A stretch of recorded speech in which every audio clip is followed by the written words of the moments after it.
Is it possible to go beyond ordinary mundane thinking, to go from a place of peacelessness to a peaceful state of mind? Yes, it is possible. And that is possible through meditation.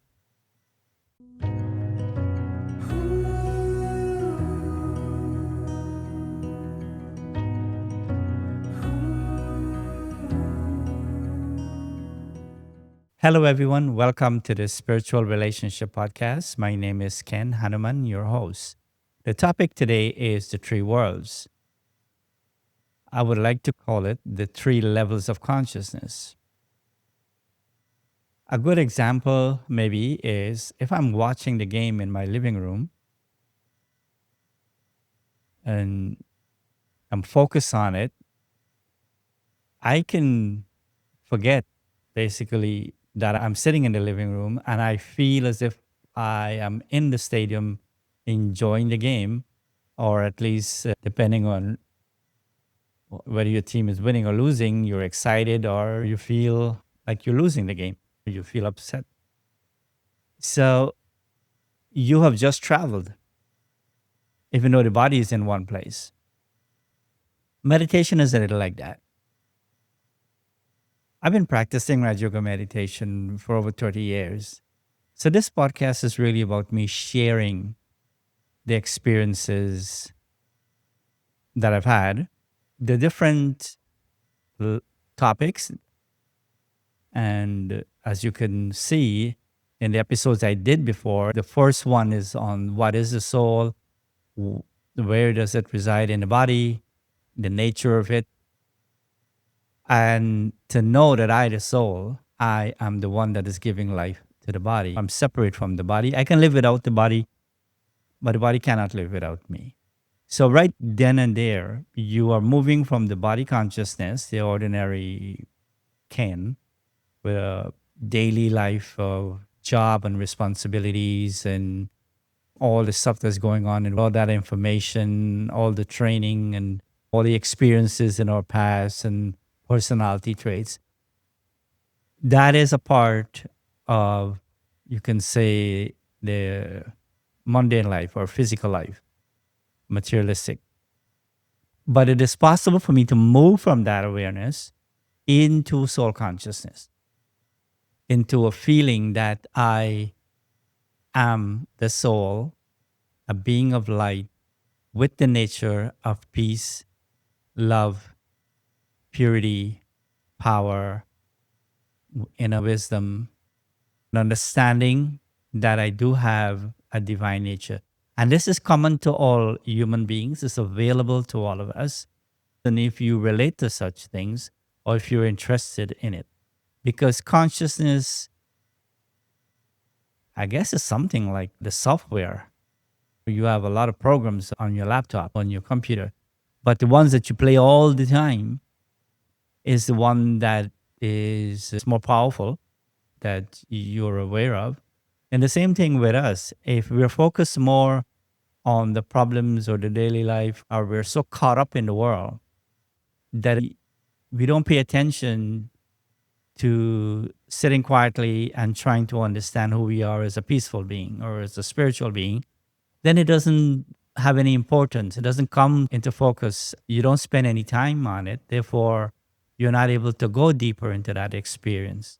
So you're not able to travel, to move away from your daily life to something that is actually in you, is within your consciousness, but there's no attention there. So it's not becoming apparent, and therefore it's almost as if peace is elusive. So the ordinary world is the first level, and we all know what that is. Second level would be the subtle world, or another way of describing it can be angelic.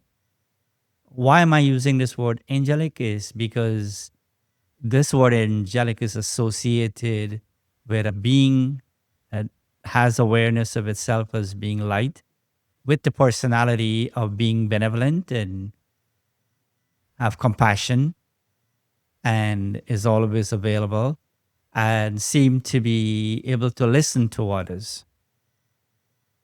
An angel is not selfish and is not in fear. So the deeper you go into this understanding, what it means like to be alive, what it means like to be outside of the past or the ordinary physical description of myself, and starting to tell myself a new story. If you can really and truly be honest with yourself and you check, you'll see you have a kindness in you and you do care.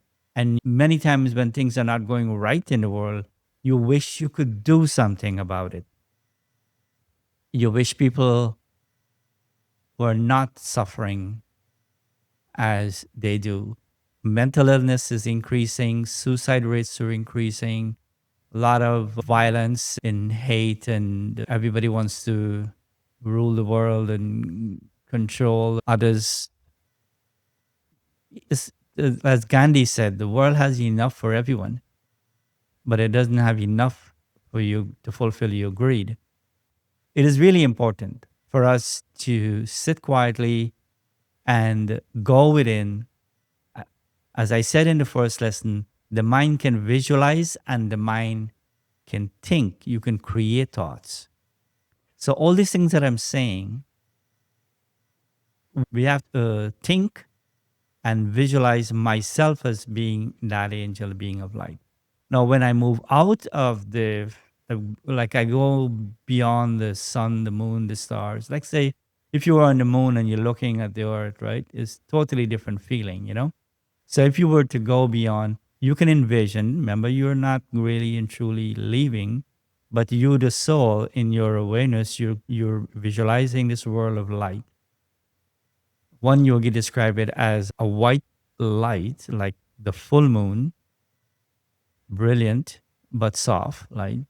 In that state, when you're there, you're alive, you can think, you can feel, you can actually visualize even the entire world, all the souls, and you can feel a connection. And when your mind is quiet, it seems as if you're able to listen or you can able to understand others because you're not in a state of fear, right? You're in a state of mercy or in a benevolent feeling. So you are generating love and peace and light, and you are now sending that out. You're feeling compassion. You feel like a heart to heart relationship with others. Also, depending on if you believe in a higher power, God, or the supreme being, the supreme soul, you can actually feel and visualize that you are with him or her, however you want to describe this higher power. But this being is a being that is totally aware of me, knows me, maybe even more than I know myself, has good wishes and good feelings and hold a high vision of me. And I can experience a relationship of love, a relationship of a father and child, a relationship of a friend, or a relationship of God being your father, your teacher, or your guide. And like I said, he's always available. He never turns away. And as long as you're ready, he's ready. So there's a, in this awareness, you're totally in charge of what you want to experience.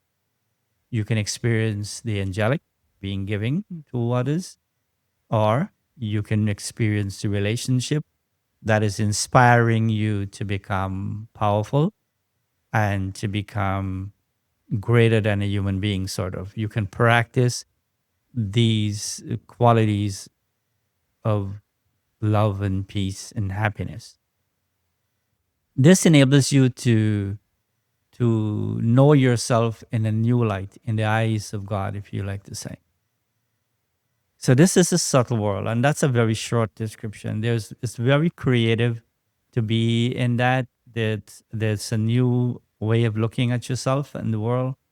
And you're generating so many different powerful emotional state that you're actually enjoying your life. You're feeling rested, you're feeling empowered, you're feeling stronger. Now, the next level of consciousness would be going to the world of silence. In the subtle world, you're aware of others, right? You can feel and you can think, but you're not talking, right? No language, and you're benevolent. In the world of silence, it's as if you have gone completely within yourself. You are now a soul, a being totally at rest and at peace. There are no desires, no fear. You feel complete. There's a feeling of wholeness. And you're in an infinite space of light. If you want to envision that as a golden red light, or just you exist in this state of peace and self aware, no thoughts of the world, but a feeling of being okay, of being alive, being real, being powerful, being at peace. This is a very restful state. In that state, your mind is not active, right? Like I said, no thoughts. Compared to how you were thinking and feeling when you're in the physical world with all the busyness and all the challenges and all the negative emotion. You're now moving in a state of rest.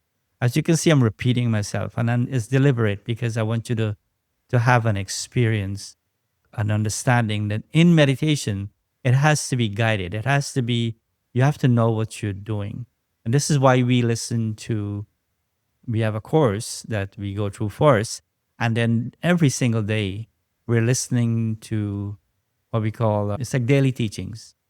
So you're starting off the day with some discussion and some teaching or, or deeper aspect of a spiritual consciousness, the relationship of the soul and the body, what is going on in the world and the karmic relationships, and maybe understanding the laws that govern the physical world and also our mind. In the next lesson, we'll talk about karma and how karma starts at the level of thinking and then the words and action. It's good to understand these things because when you're moving into this awareness of yourself as a spiritual being, it still has to be guided by higher principles. And this is where daily teachings come in. Or you in I guess people would have what we call a guru because somebody has to be in a state of peace and like an enlightened state to be able to guide you through especially the first part of this inner struggle to concentrate and to come bring your mind down to a place of peace. You need some guidance through that turbulent time because the mind doesn't get peaceful in one moment or in one meditation or maybe even a month or so. You will actually need a little bit of like you might feel or think or wondering what next to do, and somebody should be there to help you out, right? But the moment you achieve that level of awareness and understanding and the emotional negative emotions start to lessen, your sense of serenity, your self-control come in. The it's almost as if your intellect is awakened and your path seems clear and you would have less dependence on others' opinion and you will be guided by, you want to say God, and that is a place where you really start to enjoy your journey. So with that, I would like to close and remember what I'm mentioning is a very short explanation of the three worlds or three level of consciousness. When we go into the course, we go more in depth into that. And that will be later episodes. But I will close there. If you like to have commentaries, free commentary, meditation commentary, or maybe access to free online classes, then in the description below, you'll find the links there. We like to provide this free of charge because we feel there's a need for it. And people just have the time and the determination and a commitment to self care, then it's nice to have it available to you in your home, right? It is on Zoom. So I hope you take advantage of that. So thank you for listening, and hoping to see you in the next episode.